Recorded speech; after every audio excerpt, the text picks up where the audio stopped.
2 बच्चों को सिलेक्ट किया, कितना दिया होगा पता नहीं, किसी को 5 भी दे सकते, किसी को 6, मैक्सिमम चलिए मान लीजिए 10 लाख दे दिया, मतलब 10 कुल मिलाकर के 20 लाख मैक्सिमम दिया होगा। हो सकता है उससे कम दिया हो, क्योंकि लोन की जो व्यवस्था है वो मैक्सिमम 10 लाख की है, तो हो सकता है 10 दे दिया, चलिए 20 लाख रुपए लोन दिया। और आप जानते हैं एडवर्टाइजमेंट कितने का किया? किसी ने आरटीआई किया था, तो आरटीआई का रिपोर्ट आया, घबरा जाएंगे आप सुन करके। 10 लाख रुपए का लोन देके 19 करोड़ 50 लाख रुपए का एडवर्टाइजमेंट कर दिया है। तो झुंझुना दिखाते रहते हैं हमेशा, टीवी सुबह से रात तक झुंझुना से ही चल रहा है, मतलब अरविंद केजरीवाल जी झुंझुना से ही चल रहे हैं। आप सोचिए जरा, 2 लोगों को, 2 छात्रों को इन्होंने लोन दिया है, और वो भी मैक्सिमम हो सकता है 20 लाख रुपए का, और 19 करोड़ 47 लाख रुपए का इन्होंने जो है एडवर्टाइजमेंट कर दिया है। अरविंद केजरीवाल जी का एक ही मत है, एक ही उद्देश्य है, कैसे भी करके आम आदमी पार्टी और अरविंद केजरीवाल जी की प्राधान्यता स्थापित हो देश में, उनके एम्बिशंस फुलफिल हो, उनकी महत्वाकांक्षा आगे बढ़े। इसलिए झूठ दिन पर दिन किस प्रकार से वो परोस रहे हैं ये हम देख रहे हैं। ये कल फ्रीबीज क्या है, वेलफेयर स्कीम क्या है, इसको लेकर लड़ाई हुई।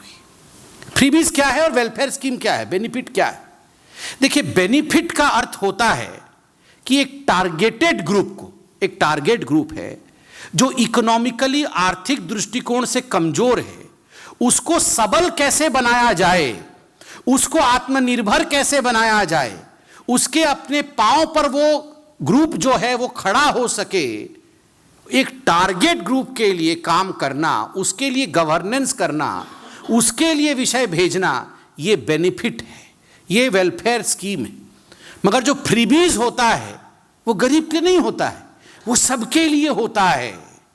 और जो मुख्य उद्देश्य होता है वेलफेयर स्कीम का, वो क्या होता है, बेनिफिट का क्या होता है, कि किस प्रकार से सस्टेनेबल बेनिफिट दे करके इकोनॉमिकल रूप से एक वर्ग को सस्टेनेबल लाइफ अर्थात आत्मनिर्भर जीवन बनाने के लिए उसे अपने पांव पे खड़ा करना। जैसे गरीब कल्याण योजना, 80 करोड़ जनता जो पेंडेमिक के समय, कोविड के समय एक ऐसी परिस्थिति में थी कि यदि नरेंद्र मोदी जी की सरकार उन्हें टारगेट करके उनके लिए राशन नहीं भेजते तो आज उनकी परिस्थिति किस प्रकार की होती, वो अचिंतनीय हो जाती। ये होता है टारगेटेड डिलीवरी, और सबके लिए समान रूप से अपने बेनिफिट के लिए, मतलब मुझे राज सत्ता मिल जाए, इस उद्देश्य से किया हुआ कार्य फ्रीबी कहलाता है, ये मुफ्तखोरी कहलाता है। आप देखिए, फ्रीबीज को आप अगर डिफाइन करिएगा, परिभाषित करिएगा, उसका अर्थ निकलेगा नो लॉन्ग टर्म बेनिफिट। किसी भी वर्ग के लिए, किसी भी समूह के लिए, देश के लिए कोई लॉन्ग टर्म बेनिफिट नहीं है, शॉर्ट टर्म बेनिफिट है। किसका है? एक व्यक्ति का या एक पार्टी का। केजरीवाल जी नेता कैसे बन जाए, शॉर्ट टर्म बेनिफिट। आम आदमी पार्टी सत्ता में कैसे आ जाए, शॉर्ट टर्म बेनिफिट। तो जिसको अंग्रेजी में कहते हैं बेट, BAIT, बेट, जिसको कहा जाता है दाना डाल करके मछली पकड़ने की कोशिश, ठीक उसी प्रकार ये जो फ्रीबी है ये एक बेट है। ये किस प्रकार दाना डाल करके उसमें फंसाने की कोशिश, ताकि मेरी महत्वाकांक्षा, अरविंद केजरीवाल जी की महत्वाकांक्षा ये फुलफिल हो जाए। ये अरविंद केजरीवाल जी ये इस प्रकार से एक्टिंग करते हैं ना कि जैसे पूरी दुनिया की चिंता उन्हीं को है, केवल अपनी चिंता है, मैं, मेरा और मेरी पार्टी, इसका भला कैसे हो। और जहां तक मोदी जी और इस सरकार की, भारत सरकार की चिंता है, गरीब और गरीब कल्याण।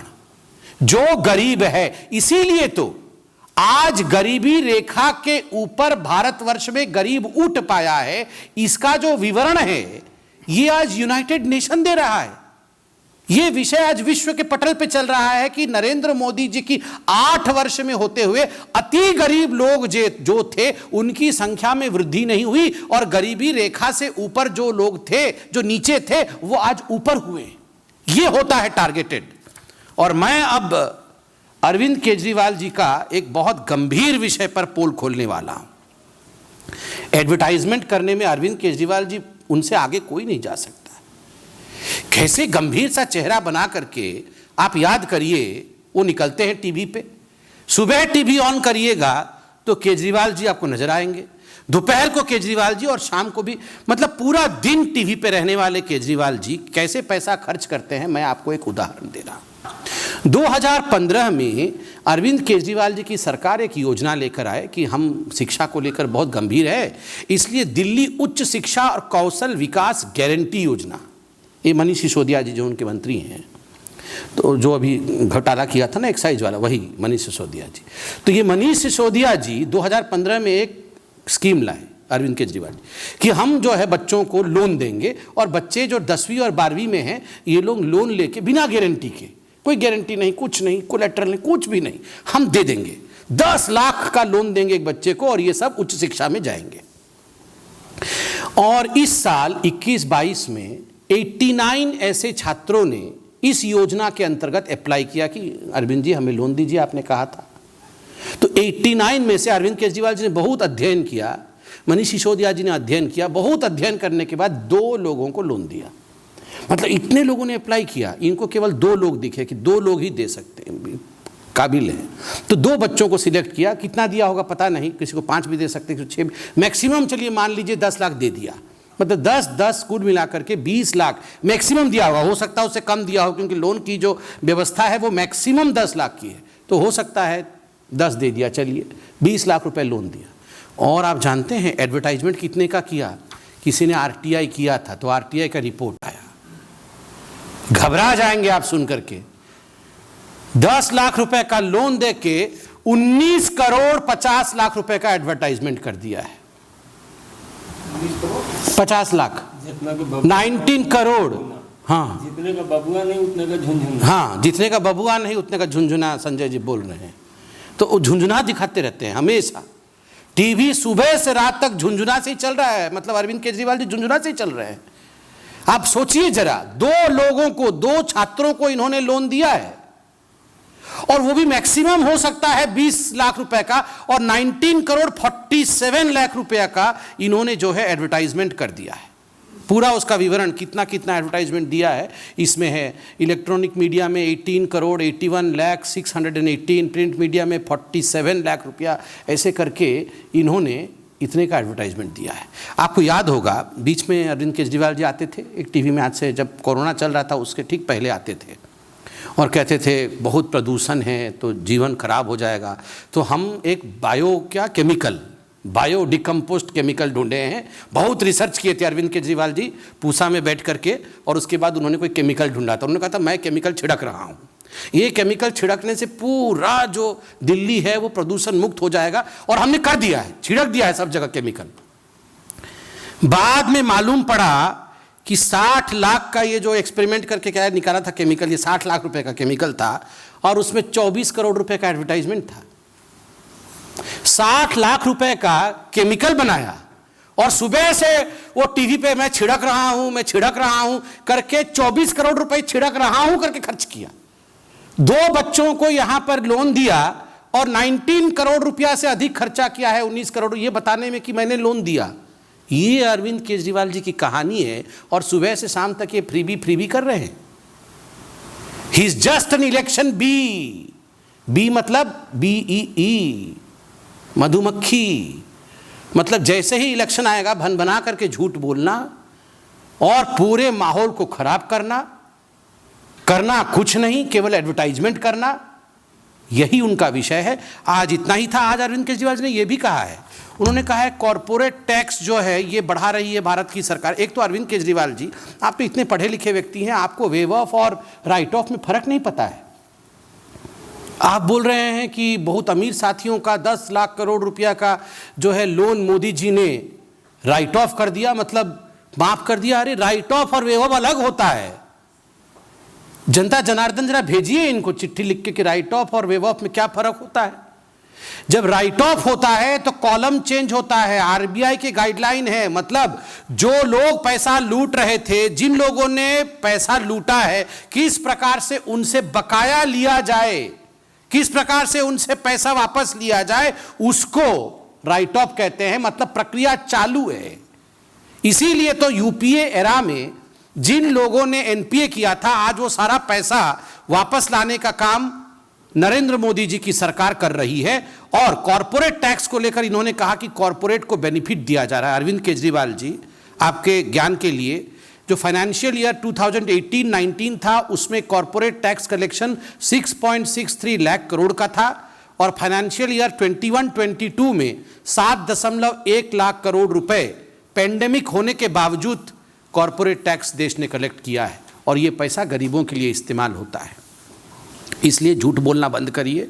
आज हम आशा करते हैं कि इस प्रेस कॉन्फ्रेंस के बाद अरविंद केजरीवाल जी तुरंत एक प्रेस कॉन्फ्रेंस करेंगे और बताएंगे कि 20 लाख लोन और 19 करोड़ रुपए ये विज्ञापन पे खर्चा, ये कौन सी अर्थनीति कहलाती है? What is this economy? इस इकोनॉमी के बारे में आप बताएंगे। बहुत बहुत धन्यवाद। देखिए, इस पे कोई कमेंट करना उचित नहीं होगा। नीतीश जी तो उस समय भी मौजूद थे जब उनके मंत्री बने थे, उनके उसी समय बोलते। आज बोल के क्या लाभ है? स्वाभाविक है, लोग उन्हीं से प्रश्न पूछेंगे। ठीक है, विपक्ष को एकजुट होना चाहिए, ये काम विपक्ष को ही सोचना चाहिए। अब आदरणीय नरेंद्र मोदी जी, जेपी नड्डा जी, अमित शाह जी, इनका तो काम नहीं है ना कि विपक्ष को एकजुट कराना और विपक्ष कैसे मजबूत हो उसके लिए प्रशिक्षण वर्ग लेना। ये काम तो खुद विपक्ष को ही करना पड़ेगा। अब इतने साल से वो एकजुट नहीं हो पा रही है। अभी भी हमने राष्ट्रपति चुनाव में, उपराष्ट्रपति चुनाव में देखा। ये उनका विषय है, उनसे पूछिए। उन्होंने कहा कि विपक्ष मतलब बीजेपी ऐसे मुद्दे बनाकर तनाव भी पैदा करना चाहती है जिससे कि दंगे हों, लोगों में, समाज में विघटन हो, लड़ाई हो। आपके आरोप है? वो काहे तनाव में आ रहे हैं? विपक्ष ने अगर कोई गलती नहीं की है, अगर विपक्ष पाक साफ है, उनके आत्मा में किसी प्रकार का दाग नहीं है, तो विपक्ष तनाव में क्यों आ रही है? कभी आपने नरेंद्र मोदी जी को कभी तनाव में देखा है क्या? वो तनाव में इसलिए नहीं रहते हैं क्योंकि वो गरीबों का कल्याण करते हैं। जो गरीबों का कल्याण करेगा वो कभी भी तनाव में नहीं रहेगा। जो अपना कल्याण करते रहेगा वो हमेशा इनसिक्योरिटी में रहेगा कि मेरा क्या होगा। तो विपक्ष आज केवल अपने परिवार के कल्याण में लगी है और इसीलिए तनाव में है कि मेरे परिवार का क्या होगा, मेरे परिवार का क्या होगा। कल, आज और कल में जंगल राज को तो गढ़ने वाले ही आदरणीय नीतीश जी थे कि जंगल राज हुआ है और लालू जी के राज में हुआ है। तो हम तो वही दोहरा रहे हैं। और मैंने अभी जो फहरिस्त पढ़ी 10, 11, 12 तक जो सब हुआ है बिहार में, यदि हत्याएं होती है, दुष्कर्म होता है, लूट होती है, डकैती होता है, तो उसको अगर जंगल राज नहीं कहेंगे और हम चुप रहेंगे तो आप बताइए, क्या ये हमारा धर्म है एक राजनीतिक पार्टी के रूप में? हमारा काम है जनता की रक्षा करना, विषयों को आप तक पहुंचाना। उत्तर देना उनका काम है, वो उत्तर दें। धन्यवाद।